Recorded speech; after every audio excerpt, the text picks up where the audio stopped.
everybody. Welcome to an all-new episode of Beyond the Barricade. We are live. It is 6:59 right now. And I'm going to have a very special guest on in a minute. Let me just say that we were supposed to have another episode at 8, but unfortunately, Aaron had to cancel. So I guess third time wasn't the charm for us. But hey, we'll see what happens with Aaron next time. As I get ready to introduce our next guest, I want to talk about a couple of things. Wrestling is coming up on May 18th at the Stereo Garden in Patchogue, right here in Long Island. They're going to crown their first World's Heavyweight Champion. And look at that title. It is freaking amazing. And this whole match and this whole show is going to be crazy. So I'm excited that that's coming up.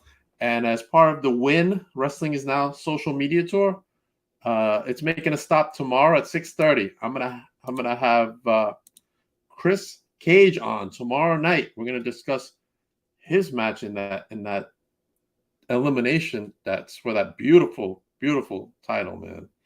It's gonna be crazy. Also coming up on May 6th, my home promotion, Victory Pro Wrestling presents Higher Limits, featuring from Australia, the King of Sass, Jordy Sparks, making his debut, as well as Brittany Brooks. She's making her debut there. So make sure you go to victoryprowrestling.com to get your tickets. It was standing room only at the last show. Don't miss out on this one. Trust me, it's going to be a great one. All right, now let me bring on my very special guest, the one and only Squid Sterling. How are you? Man, how are you? Thank you for having me. I appreciate it. Thank you for being on the show, man. I'm excited to have you on. You know, anybody that wants to talk to me, I'm excited to have on them. I don't get out much.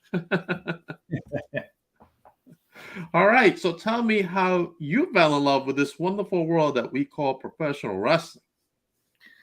Our love story. All right.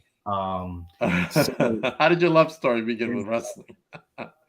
With pro wrestling as a whole, way back, honestly, probably back to before I can remember. A lot of my family was into wrestling, so it was always on in my household. It was just life around me. But specifically, the match that drew me in was I got to go with that classic. It was Stone Cold versus The Rock at WrestleMania 17. Like, for as long as I can remember, that was the first match that I really honed into, that grabbed me, and I fell in love from there, and just my whole life was wrestling, and all the way up. Once you fall in love with wrestling, you can't let it go, man. Oh no! Once you're in, that's it. You're in for life. You could say you're out. You could say you're taking a break. It don't last. Right. It always sucks you in. It always sucks you in. That's right. Who were you rooting for that night? Stone Cold. Honestly, Stone Cold has been my idol since I was a kid. A lot of what I do in the ring, brawler style wise, is modeled after him. Right. Definitely rooting for Mr. Austin. All right. Did you ever get a chance to meet him? I have, actually. I did get the pleasure once out in Harrisburg at an outdoor expo. And he was an absolute stand-up guy. You know, the saying goes, don't meet your heroes. Screw that. Meet your heroes. He was awesome. 10 out of 10 gentleman, really. Awesome. That's a good story. I love it. All right. Now that you fell in love, you know, as we fall in love, we tend to pursue it, right? That's right. So where did you start training to become a wrestler? Who were your trainers, and what were some of your mentors during that process of training? I started training at Backbreakers Training Center when it was open back in 2017. Yeah, 2017 I started training. And Justin Glory was my head trainer. And as for mentors along the way, I had like Diamond City War Machines, they're called now, Brad Pinhat, Eric Pinhat, and Brad DeMeo. Johnny Toxic, he was a guy running GSW. He helped me a lot in my early years. And recently, I've been getting involved in the New York scene. And so I've been having guys from like the Excite Wrestling help me out. Give me wonderful advice and welcoming me in the train with them when I can get down there, and I'm very appreciative of that. But Overall, where I started was backbreakers when they were around. Okay, all right. Have you wrestled out here in New York? Yeah, yep. I do wrestle for Excite. When usually any rope to rope productions that are out in New York, I'll do those. I've done ECPW out there. Okay, I know ECPW. Yeah, and I'm looking to expand my horizons. I hope there's more promotions that I can get my toes wet in. Awesome. All right. I mean, I'm going to give you a couple out here because All I'm right. from out Long Island. There's obviously Victory Pro Wrestling out here Okay. in Long Island. It's been around for 17 years. I've heard very good things about Victory throughout the years. I've never had a chance to get to a show, but I've heard many good things. It's a great promotion, man. I mean, he takes submissions through the website of your matches. Okay. And then I guess he'll be the judge if he brings you aboard. But yeah, that would be the way for VPW. Okay. There's also a new promotion starting up. It actually started last month in New Jersey, but they're coming to Long Island this time. Okay. Run by the SATs. SATs. Okay. Yes. And that's the promotion I was just telling you about. Wrestling is now. Yes. This time they're teaming up with Outlaw Wrestling for this show coming up on the 18th at Stereo Garden. So they're a good promotion. NYWC is another one. I don't have their graphic on them, but NYWC has probably been around the longest out of everything out here. Yeah, I've definitely heard of them. Oh, really? Okay. Awesome. Awesome. And you might have wrestled some of the guys from there because they're all over. I'm sure. Like I know some guys that I've worked throughout the years that have come down from there, like Madness a Trip. Okay. I think he's involved up there. Dante Dio. Okay. There's a couple of guys that came down from there that I believe I've had the pleasure of working. Awesome, awesome. And the one that probably everybody knows is Creative Pro. Oh yeah. Who doesn't know Creative Pro at this point? Definitely heard of that, especially recently. They've had some buzz, Yeah, a lot of buzz, man. Oh, yeah. But anyway, all right. So now that you're done training, what was your first match? Who was your opponent, and what was your thoughts going through that match and your emotions, obviously? Well, definitely nerve-wracked. Whether it's the first match or now I'm in the hundreds now, but it's nerve-wracking every single time. There's not one time where it's not. But my first opponent was a man. He was called Cinderella Man. Oh, all right. Chris Harsh. And my first two matches, we worked each other, and I felt good about it. He grew up with me, so we debuted together. It was both of our first matches, and we went out there and we gelled and we had a really good time. But boy, before walking through that curtain, I didn't know if I was going to need to use the bathroom, go outside. I didn't know what was going to happen, but it's scary but rewarding. I'd be nervous as hell too, man. What about were you heel or face that match? I was heel. I was heel for probably the first full year of my career. Okay, all right. Which I greatly enjoyed being a heel. Are you currently a face? For the most mixture. For the most part, yeah. I mean, I guess you could say depends on the mood when I get there that day. But recently, I've been feeling a little more gracious, a little happier. So I've been giving my best face run. All right, tell me about your best heel moment with a fan. Best heel moment with a fan. Okay, out in another New York one. It was for UW. It was for the New York Wrestling Con, Binghamton Wrestling Con. Okay. And we were in the ring. We were doing a promo. Our whole team, Team JD, and Eric Pinhat's in the ring with me. He's standing next to me, and we're ragging on guys in the crowd. And he's like, "Look at that guy eat his pizza." And I'm like, "Yeah, look at that guy." Just smug look on his face, like, he's just bothering me. And he's like, "I don't think he deserves that pizza." And I said, "You know what? You're right." I walked over. I took that man's pizza right out of his hand. Wait, no. Got right back in the ring, and Pinhat looks at me, and he's like, "Squid, what are you doing? Give the man back his pizza." I'm like, he's he didn't look like he deserved his pizza. And then I Oh. just took it. I got right out of the ring. I was going to hand it to him. And I'm like, nah, screw you. And I just threw it right at him. All over. Oh man, That's one of my favorite heel moments. Because the look on that guy's face made he must have the been whole trip pissed. up to there worth it for me. Totally worth it. He must have been pissed, right? Oh yeah, he was not happy. He booed the hell out of me for the rest of the show, and I was very pleased about that. That's good. That's good. You need those type of reactions from the crowd. You know what I'm saying? Oh yeah. Get yourself over. Right. Okay. Who has been your favorite opponent so far?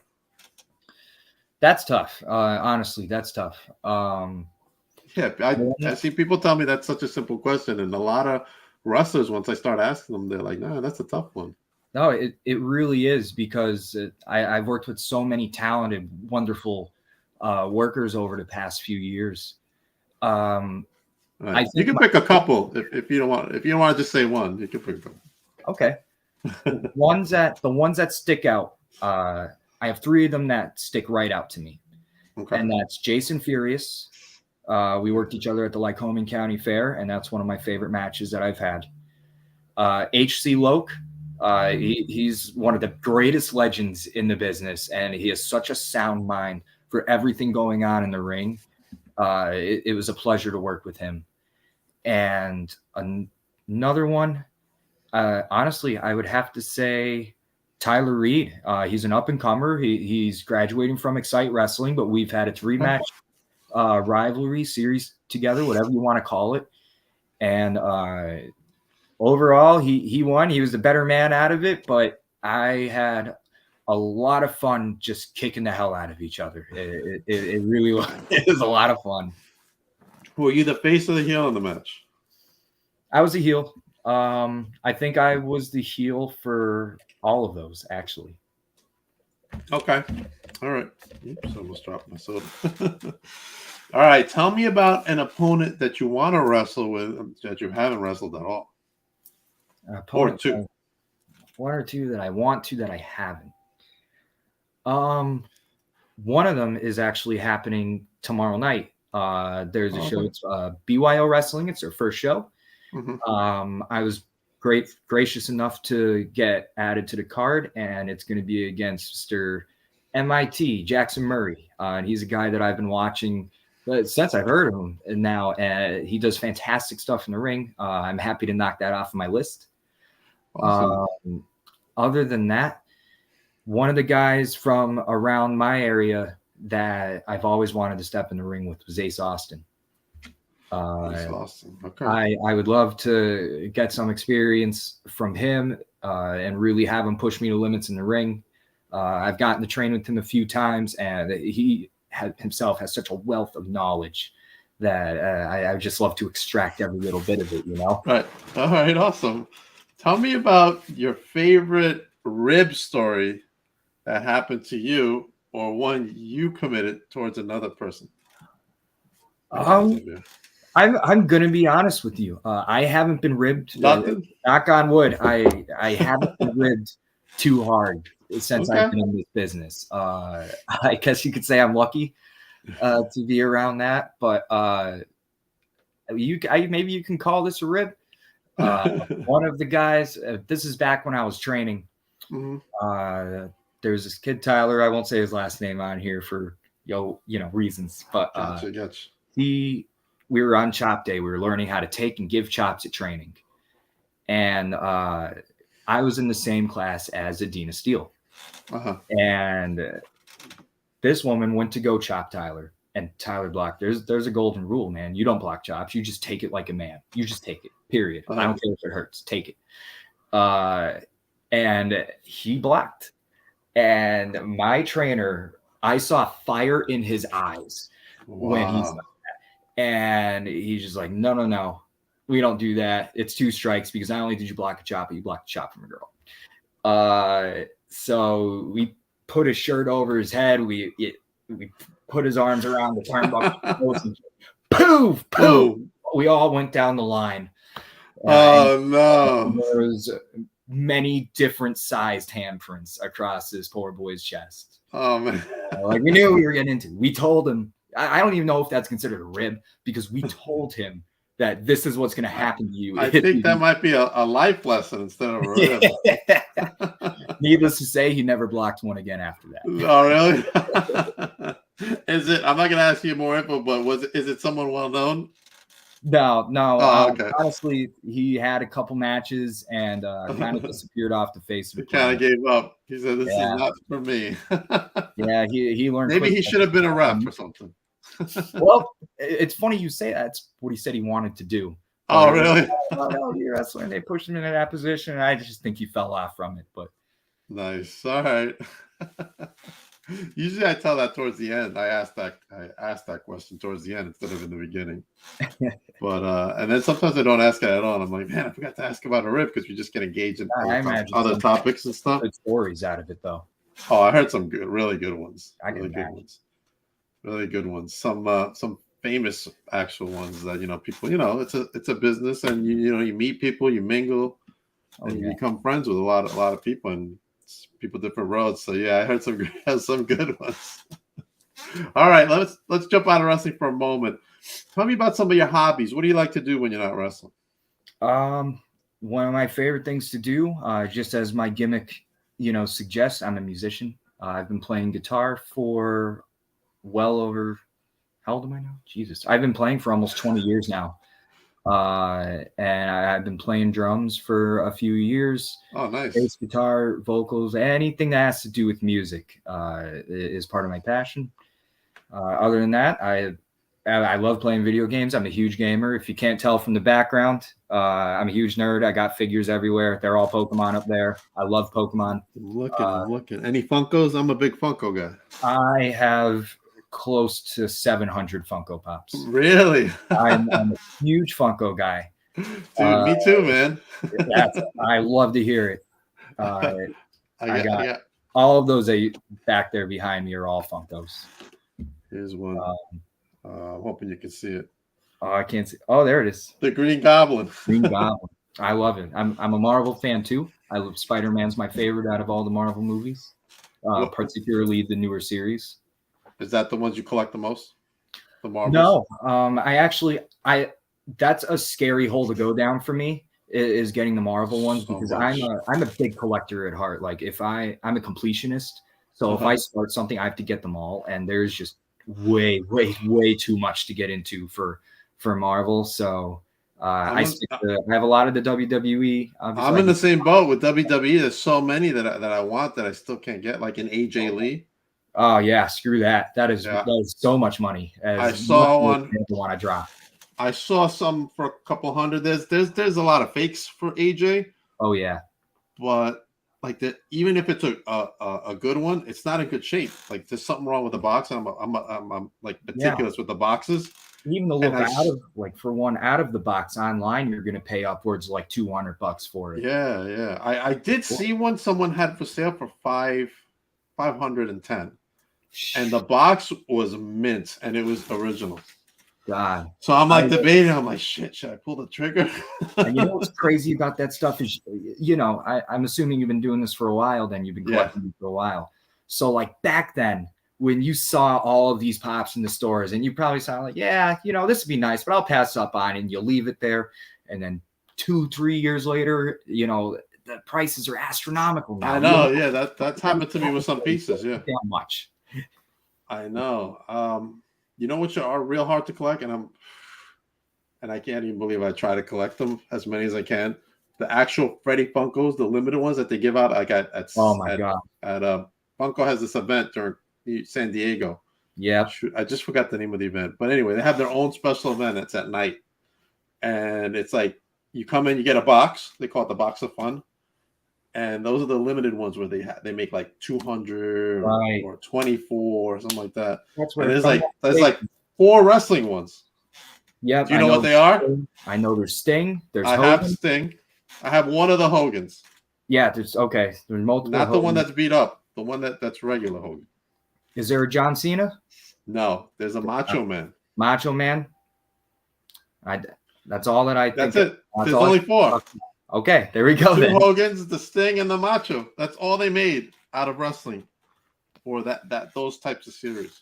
I definitely And didn't get my hands on those. I would have loved. yeah, I think this thing is like 400 pieces. Yeah, I some got of him those for are real like, limited. I think I paid 200 at the time for him, and now he's like 680 or something, 690, It's a good something like that. investment. And the Hogan's like 800. I know I paid 150 for him. No, Yeah. I think my favorite one, because you mentioned if I ever met Stone Cold, you can call me a Mark, you can call me whatever. I love collecting Funko Pops and stuff like that. I also enjoy getting some autographed. Yes, me I too. actually met him before I was even in the business, but I got the 2K Stone Cold Oh, nice. autographed. That's awesome. I got that. So that's kind of like my prized possession for Funkos. That one and my Shawn Michaels one. I don't have a Shawn Michaels sign. I have a Flair signed. I got one too from him. And this one's really hard to get because he doesn't do many signings at all. Brock Lesnar. Wow, yeah, that's a good one to have. Brock did a signing for this company called $7 a pop. Yeah, and yeah, he was like, he was 265. Wow. I'm like, dude, I need Brock because I know he doesn't do that many. No, he really doesn't. That's a good pop to have.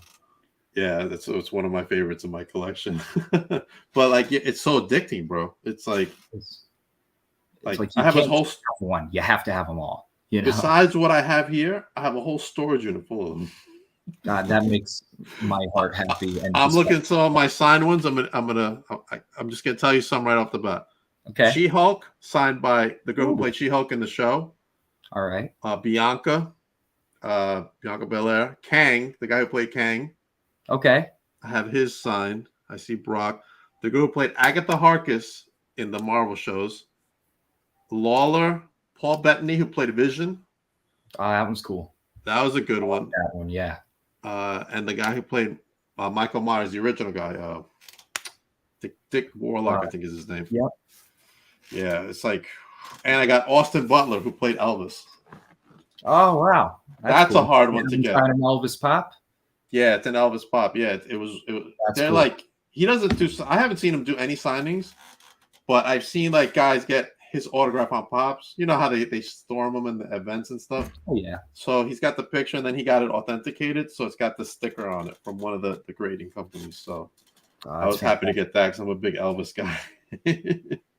I actually just picked up not too long ago the Elvis record pop. Oh yeah, from the Hawaii one. Yep. Right. There's two more coming. They just announced them. He's got like his cape like this. Yeah, I did. I just saw those get announced through my Instagram feed. They came through. There's two. There's the regular, and then there's the Amazon Diamond exclusive. Yeah, I'll be getting the diamond one at least. Oh, 100%. I already got it ordered. I collect a lot of the musician ones, as many of the rock and roll ones. I got some of those too. Like I got the Alice in Chains full record pop, and that's like that's album part of my collection. Alice in Chains, one of my favorite bands of all time. Right. Did you see the ones that they have with the record on them? Yeah, it's like the record, and it's like whatever band it is. It's like 5 of them or 4 of them. That's how the Alice in Chains one is. I have that. I have the Doors, Kiss. I have the Doors too. Yeah, Queen of those big ones. And I don't have the Queen one. A couple days ago, they just announced the Soundgarden one that I want to get my hands on because I'm a big Chris Cornell fan. God rest his soul. I got that. I know you're gonna laugh at me, but I got the NSYNC one. No, I wanted to get it. I just couldn't get my hands on it yet. But if I come across it, I'm picking it up. Yeah, it's hard because it's a Walmart exclusive. Yeah, that was Black Friday one. Yeah, so they made them, and then they you could probably still find one somewhere. Yeah, I'm sure online. I just don't want to pay flipper prices. I know, they're crazy, man. I try to avoid that. But I have every Biggie one. Okay. Except for one. I'm missing one. And it's the Comic-Con edition one, and it's worth like 1860 or something. Yeah. So then I saw one because some guy posted a collect in the Funko group of his Biggies, and I said, "You're missing one," and it was a metallic one. Then some guy chimed in, he's like, "Oh, this one?" And I'm like, "Yeah, bro, you want to trade? I got something to trade, man. I'll trade a couple of my Freddies for that one." Yeah, for real. And it's in good shape because you can't find those in good shape, even if you find them. No, yeah, finding them and is one thing. Finding him in good shape or even decent shape is a whole nother ball game. Yeah, trust me, I've been looking. Even another one I've been looking, trying to find. I can't find in good shape was Sheamus. I got a Sheamus. Oh, I can't find him in good shape, man. Found him in FYE. He was one of the first WWE ones I ever got. When I started collecting them, it was that series that came out. Yeah, I've been looking everywhere. I cannot find one. I see them on Mercari. I see them in eBay, but nothing in good condition. And way over, you probably know PPG, right? Oh, yeah. Yeah, so it's way over PPG, and it's not even in good shape. Wow. So, because I'm willing to pay for it to own it, but I can't find one. No, so my search continues. All right, let's get back into wrestling. We're way off topic. All right. All right, we're passionate nerds, man. Like once you start, it's like wrestling. Once you start, you never stop. It's funny because I was talking to someone last night, and we just started talking about like animals we're scared of. Like we started talking about the beach and the sharks. And I'm not going to sharks. I don't like the sharks. And then went to bears and a whole bunch of animals. And like probably like 50% of the interview was about our fear of different animals. But we both had a good time. So I mean, it's great. I love meeting Funko collectors and discuss Funko. I mean, I don't know if the audience is gonna like it, but I like it. And you know, as long as the guest enjoys it, that's all that matters. That's right. All right, tell me about favorite gimmick match you've been in. Favorite gimmick match. And why is it your favorite? My favorite one, it's not the biggest gimmick match. But a few years ago, I was involved in it was a street fight match.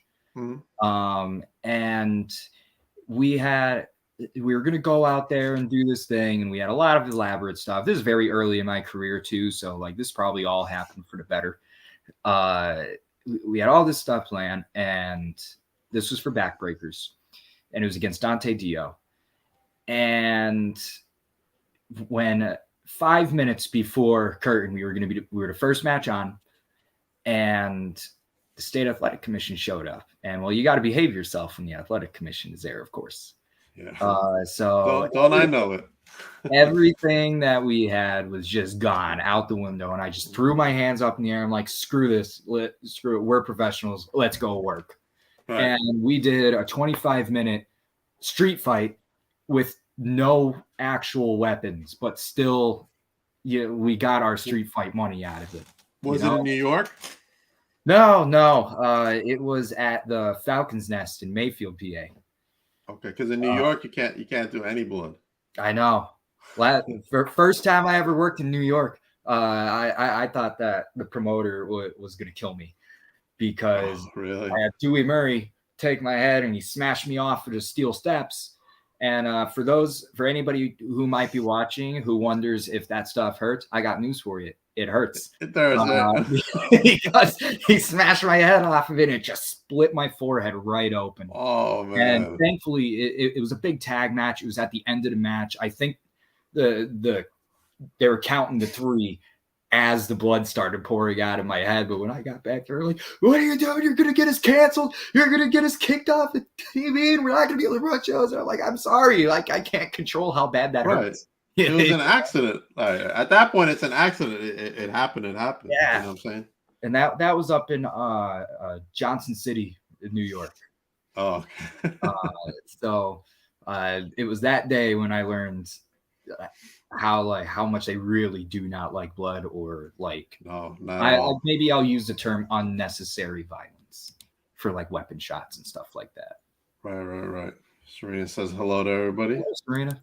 Hi, Serena. Yeah, man. Here it's the same way. And sometimes the Athletic Commission comes by my table. I'm like, "What's up? How you doing?" I'm nervous, like it's a cop trying to bust you, you know? Yeah, there's some states they don't care. You can do whatever the hell you want. Jersey's one of them. Oh, I know. You can do whatever you want in Jersey. Honestly, the pro wrestling world of New Jersey is an entire world of its entity of itself. It really is. Like, it is just a whole black hole that sucks you in, and by the time you walk out of it, you're like, what the hell just happened? Like almost every time. Yeah, no doubt. I know a lot of people who are in Jersey and do shows out there, and they're like, I don't know how they do Yeah. it. Some of the stuff, you know what I'm saying? What type of gimmick match would you like to be in that you haven't been in? Always wanted to be in a ladder match. I've never gotten that opportunity yet. Ladder matches were my favorite to watch growing up. They were my favorite to watch today. Right. And aside from, just skirmish matches at training and whatnot, just in the event that I get put in one, I haven't been in one yet. So if there's by some chance anybody who has that power to make a ladder match, put me in it. Put you in it? Yeah. All right. Have you ever had any championship? I have. For backbreakers, it was my fourth or fifth match. I ended up winning their heavyweight title. Oh, wow. Good. And awesome. Then I had to drop that due to injury. Every championship I've ever had, with the exception of one, I've had to drop for injury. That sucks, man. I dislocated my elbow, had to drop that. Ouch. So I came back and I ended up winning their cruiserweight championship. And I held that. There was only two cruiserweight champions because I held it for over 3 years, and then the company went under, and then they sold and rebranded. So I just ended up giving the belt back because I no longer work for the ones that rebranded. Right. But, I held that for about 3 years, a little over. And then from the rope to rope promotions, I've had the 607 championship, Gary Code. I held that for a while before Anarchy died. God rest his soul. And so I guess in a Freebird rule, technically, I'm still a tag team champion for Team JD for rope to rope due to Freebird rule. So technically, I still have. You still have the title today? Technically, but by Freebird rule, I'm allowed to defend it, I guess. So they're just not physically with me. Okay. So tell me about some of your aspirations for 2023. What you hope to accomplish this year? Nothing like astronomical. Like some people might have like these huge things. I like to be realistic and plan small goals and let them build up into bigger ones. Mm-hmm. Right now, my goal is to get out to as many companies as I can, get out to new areas, get some new eyes on the product, and to work as many new wrestlers as I can. By new, I mean like just ones I haven't worked yet, whether they're older than me or younger guys coming up that I can help, be an influence early in their career and help them along. Right. That's my main goal right now, is to kind of establish that and see where it takes me from there. Okay, awesome. Have you ever thought about traveling overseas, doing like Europe or Japan or something like that? I would love to do that. I do not have a passport right now. So until I actually get up and get a passport, I haven't even looked into it. But yeah, I'd be an idiot to say that wouldn't be a big goal of mine. If you had to choose, and I know the passport thing, I don't have one either. But if you had to choose a continent that you really would want to go to, which one would it be? Or country? Country, I would love to go to Japan. That is a whole nother breed of wrestling over there. And every time I watch it, whether it be New Japan or Japan Pro, whatever it may be, like I watch that stuff and my jaw drops because they're just so good. And that's the kind of talent that I want to surround myself with, Okay. I know they got a school up here in California. New Japan? New Japan, yeah. So, you can always go by there and, say, hey, I'm Squid Sterling. One day I would absolutely love to. What about some states? What states haven't you been to that you want to go to? A lot of states. It's a personal goal of mine by the end of my career to at least wrestle in all 50 states. I think I have 5 down right now. So 45 more to go. 45 more to go. Any one of them more than the others. I want to check them all off the list. Okay. All right. Anyone in particular that stands out to you? I want to, truthfully, I want to go to Alaska and I want to wrestle for Alaska Pro. You know, a couple of people have said they want to go to Alaska. Yeah, I think just going to Alaska is cool.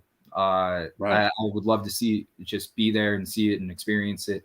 And I don't know if you've ever gotten the opportunity to watch any of Alaska Pro's footage, but some of their stuff is gold. I love it. I'd love to be a part of that and show them what I have to offer. No, I'm gonna have to check it. I didn't know there was a league. The only thing I knew was Wrestle Pro had done some shows in Alaska. Wrestle Pro. Yeah, Wrestle Pro. I realized I just said Alaska Pro. Oh, okay. So you meant Wrestle Pro. I did. I'm sorry. I did mean Wrestle Pro when they go over there. Yeah. Yeah, a lot of those guys are. It's the same with like Creator Pro. They're like, it's the same school basically, just in New Jersey. Right. So yeah, all right. So you've probably seen a lot of the guys, you know, that have either been on TV or whatnot. Oh, yeah. A lot of the Creator Pro guys work at VPW too. So I see them all the time because they come like every month for the show. It's really, really interesting. I really like to see you try to come up here to Long Island, man, and do a show out here. I would love to. I haven't ventured that far deep into New York yet. But that is one I would definitely love to come up to. Where are you based at now? I'm based out of Scranton, PA. Electric City. It's not that far. No, it's not. So I'd love to come up there and hopefully earn an opportunity and just show what I have to offer. Awesome. List some of your favorite venues you've wrestled out of and why. Favorite venues. Maybe I'm biased, but I love the Falcon's Nest. It's nothing like fancy or like spectacular, but it does hold. It holds true here because I had a lot of what I would consider some of my better matches there, and the feeling that the crowd brings every time that it's there is unmatched from any promotion that I've been to. So that place definitely holds dear. From ones that stick out, that's the one that always stuck out the most to me, venue wise. I never really thought of a favorite venue before you just asked this question. I never really thought about it before. Right. Yeah, I mean, I've had my favorite venues through VPW because they that hasn't been that many venues, but one of them was their one of the original venues they worked out of. It was just special because it was like my first time being there doing this stuff, and that's why it stands out for me. You know what I'm saying? Right. I have a connection to it, even though it used to be a VPW hall, but then it became a church during the pandemic. They sold it, and then it became a church. Oh, speaking of which, how did the pandemic affect you as far as wrestling is concerned? Mentally horribly for wrestling because everywhere was shut down. You couldn't train. Do anything. Nobody was having shows for the first year of the pandemic. So that really struck a blow, and that was happening 2 years into my career. And wow. So I was fresh meat at the time, man. I was really starting to get my footing in it. And really grasping what the business is about. And then that happens. You're like, oh my God, all this time I just put into it, it's all going to waste. And who knew what at the time, especially who knew what was going to happen by the end of the pandemic, if there was an end at the time. Right. Yeah, true. There's some places like Eclipse. Sometimes I work for Eclipse Wrestling and All or Nothing Wrestling down in the Pittsburgh area, Altoona area. And they would run a couple no fan shows. It was just tapings for you to do. And I actually really enjoyed that. There's something very unique about wrestling for no fans. It's a whole nother style that you have to adapt to. Right. But I did enjoy that. So when companies started coming together and doing these empty room tapings, I tried to hop on as many of those as I could just to start getting my feet back in the ring, get some experience. Yeah, no doubt. Yeah, I think up here only Creative Pro did that stuff. Everybody else kind of didn't do anything. It's just like It's tough. It was wrestling. Even watching like WrestleMania from the Performance Center, it's just so weird. Yeah, it was weird. It's like, you're like looking at it, you're like, is this real? Is this really happening right now? I don't even think that they were like, yeah, this isn't happening, because the whole pandemic just feels like a fever dream to me. Yeah. Think about it. It happened in March, and WrestleMania usually happens in April. So they really had no choice. It's either that or nothing. Yeah. And the fact that they were able to just keep it going like they did too, new content every week, when they were the only show running new content. Right. And AEW was doing stuff too. Yeah, they were trying to keep up with it too, and they did, obviously. Yeah, it hurt them in the beginning because they weren't anywhere, and then they did Daly's Plaza place, and it was like just weird. But I mean, I'm sure that the team at AEW are probably like new company, and then they're like, what happens now? God, I can't even, being in their position, I can't even imagine how that feels. Yeah, pretty much getting the rug yanked out from underneath you, being a star. Yeah, absolutely. Like that. But they got through. They did. I think the most interesting aspect about it all is when WWE did the screens. And then you can call in. That was a Thunderdome, right? Yeah, you could be like in the screen just for that whatever seat it was. Yeah, a lot of my family members and whatnot, they got excited for that. They're like, "Oh my god, maybe they'll put me on TV," and I'm like, "Go ahead and try it. Screw it, go try it out." In the beginning, they didn't screen anything WWE, right? No, they just did it at the Performance Center. Right. No, when they did the screens, they weren't screening the whoever was chiming in to be part of it, and Kenny Omega snuck in. I love that. And then they realized it. They're like, "Oh fuck, we gotta screen it now." That's a little. I thought that was a great. That's just a small little spite thing to do. Right. It's Kenny Omega watching. This is great. All right.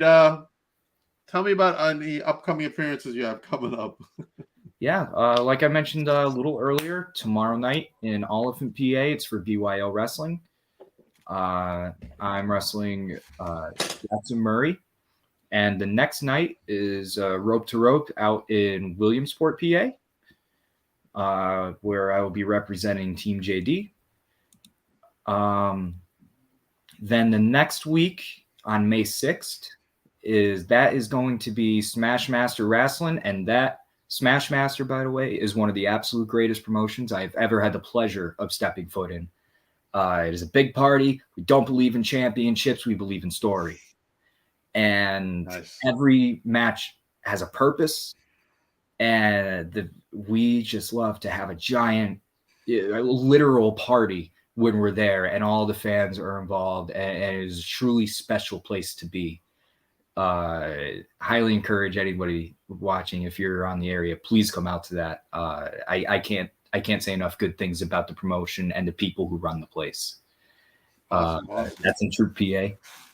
And that's pretty much what I have lined up for right now. I have a couple in the works right now, but nothing that I feel comfortable coming out and saying. Closing, right?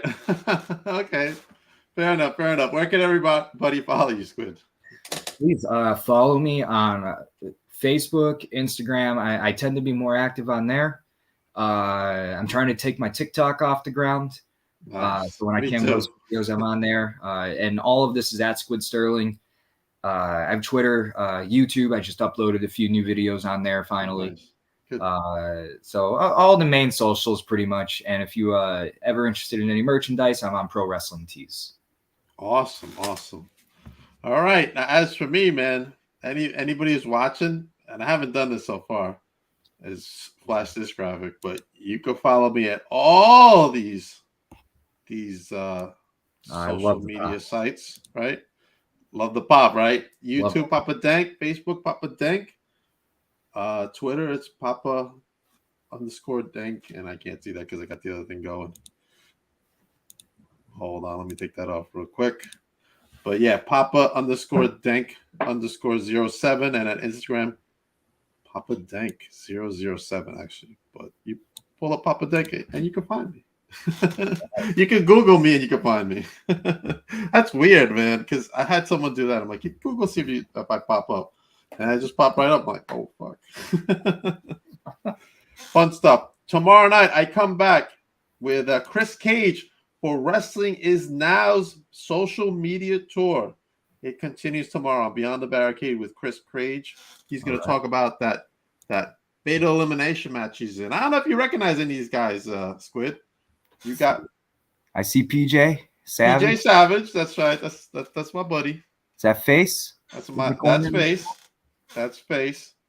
Carlo Weiss. Carlo Weiss. Yeah, I've got. You know Carlo Weiss? Yeah, I got to work him at Backbreakers one time. Nice. Yeah, dude. He retired. I don't know if you knew that. Yeah, he retired. No, I didn't know that. Yes, he retired. We have Brando Lee in there. Brando Lee. I have in some promotions I come out to the ring with a manager. His name's C.R. O'Malley. Nice. You could call him my roadie. And I know he's been with Brando Lee down at PPW. Okay. Yeah, he's in this. Good things about him.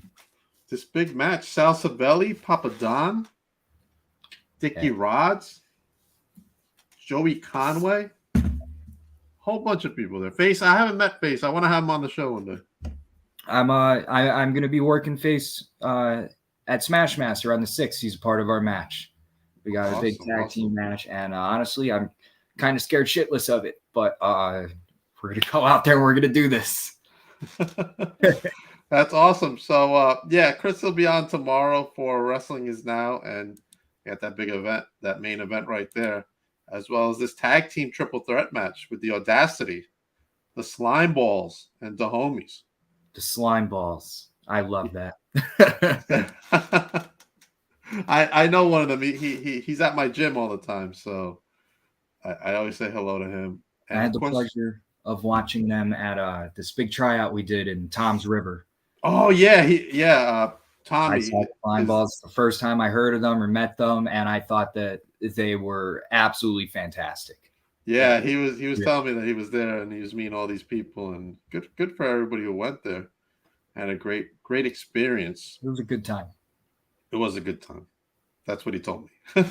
I wasn't there, but that's what I heard. BPW was there too. Okay.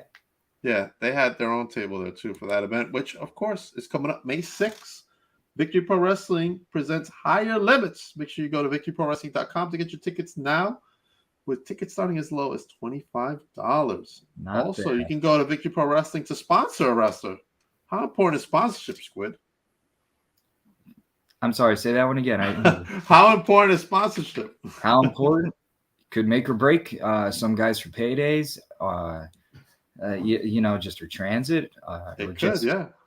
Just operating costs in general that are absolutely necessary. And not only is it important for the wrestlers, but if you're business sponsoring, it's a lot of eyes on your product, on your business, and what you need to do.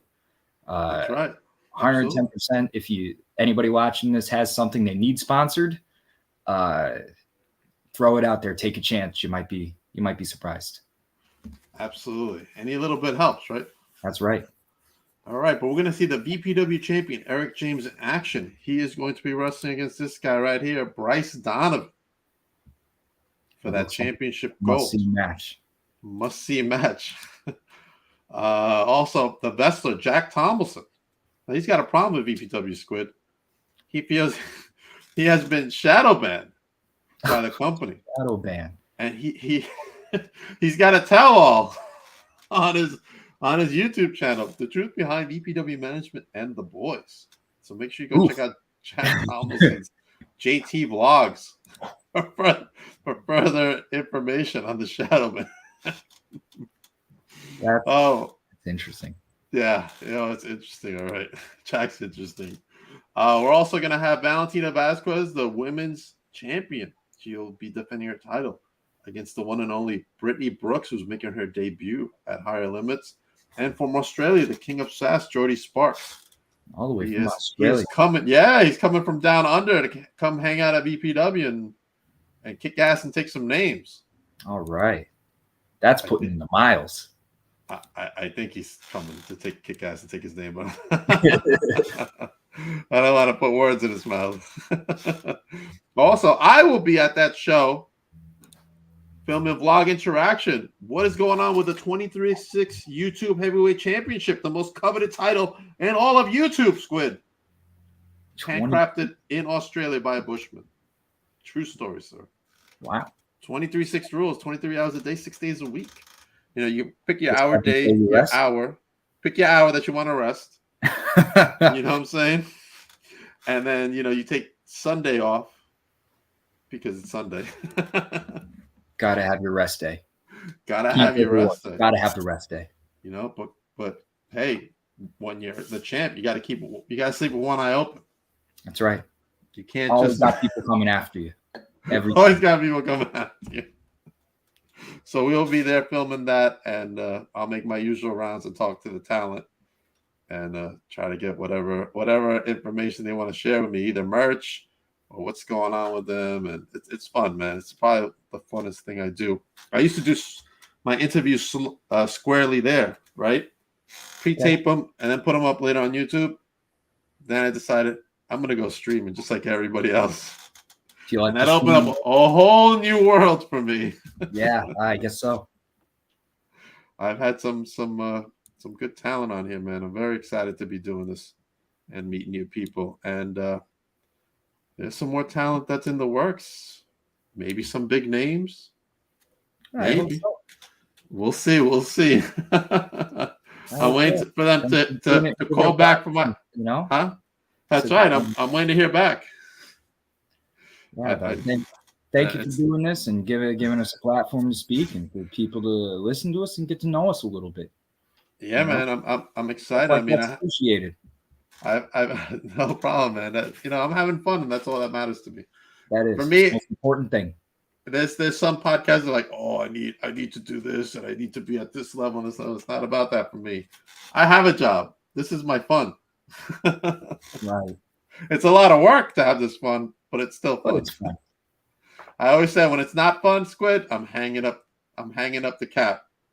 That's what I always say too. Like the day that I stopped having fun in wrestling is probably going to be the last day. But I truthfully don't ever foresee that happening.